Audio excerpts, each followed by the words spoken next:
Magandang araw! Ako nga pala si Jessan at kasama ko si Reggie Vlogs. At ngayong araw ay pumunta nga kami dito sa tabing dagat. Dahil hibas nga ay manghihibasan kami dito sa may lalauhan. Mangunguha nga kami ng suso at ng mga sihi. Higit din nga ng iulam at wala nga kaming ulam. Andito na nga kami sa loob ng lalauhan at boy naman nakakuha nga tayo nitong saka-saka. Tapos kunting lakad pa dito sa makakahoy na par para makahanap ng suso. Alam nyo ba ang masarap na luto sa suso at sihi ay ginataan? Grabe, malalasahan mo talaga yung sarap. Ipong sobrang linamnam talaga at mapapadamak ka. Kapag nasa probinsya ka nga talaga ay laking tipid. At kapag masipag ka nga pumunta sa tabing dagat ay talaga namang makakaulam ka. At hindi na nga din pala ito abilihin. Basta sumuot ka lamang sa kakahuyan dito sa tabing dagat ay makakakuha ka nga ng iba't ibang klaseng hibasanan. Nariyan ang saka-saka, ang suso at ang sihi. Naalala ko nga nung bata pa ako ay sinasama nga ni ako ni mama at ni papa sa lalauhan para lamang manguha ng suso at grabe, sobrang putik talaga doon. Dito nga ni sinapanguhaan namin ni Reggie ay hindi naman gaanong maputik, hindi talaga malalim yung putik, hindi kagaya doon sa kinukuhaan namin dati. Na talagang as in, lubog-lubog ka talaga sa putik. Tapos yun pa nga ni ay may ilog, ay diretso naliligo na nga ni ako doon kasama yung pinsan ko. Ay huuman din at sa pool nga ni pagkabata ay mahilig na talaga ako sa hibasanan. Pero natitikman ko lang nga ng hibasanan ay sihi, suso, tapos yung tapa lang. Alam nyo bang dito lang sa lugar ni na Reggie ako nakatikim ng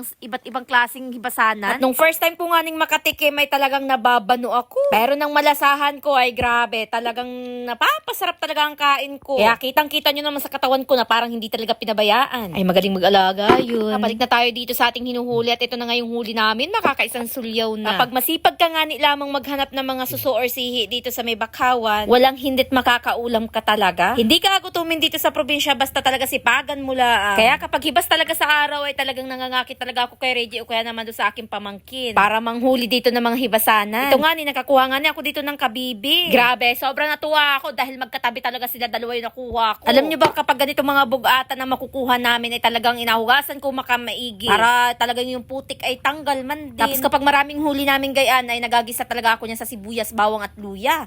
Napakasarap man din. Tapos kaunti lamang yung asawaw mo ay talaga namang mapapadamak ka. Kahit sa bahaw ay perfect na perfect itong ganitong hibasanan. At dito nga yung mukha ko ay nasimangot na nga at si Reggie ay nangaakit na, wala pa kami 10 minuto. At talagang ayaw na ayaw ko talaga maging kasama si Reggie sa dagat dahil hindi pa nagatagal ay talaga nag-aakit man na. Kaya talagang wala talaga tayong mahulin tong napakarami, talagang pang isang sulyaw laang. At kapag yung kapatid ko na mga nakasama ko, di naman kayong pamangkin ko ay talaga nakakalahating timba kami. Sawa-sawa pa sa ulam at nakakapamigay pa sa kapitbahay. Pumayag na nga din kaming umuwi at ako'y nababarino na din sa kanya lamang. At dito sa part na ito hindi na talaga ako nag-iimik, nataib man na din. Sa kasurahan ko nga na pinauna ko na siyang maglakad at nagpahuli-huli ako dito. At ako'y nababagno talaga. Pero ganun pa man ay thankful pa din ako dahil sinamahan niya pa din ako dito sa Ibasana. Nakahuli pa din kahit pang isang sulyaw laang. Ay ako na laang talaga nag-ulam dahil favorite ko man din ito. Pero bago matapos ang video na to, kung bago ka pa lamang dito sa aking page, mag-like and follow and share na. Tapos mag-comment na rin kayo dyan sa comment section. Salamat sa panonood!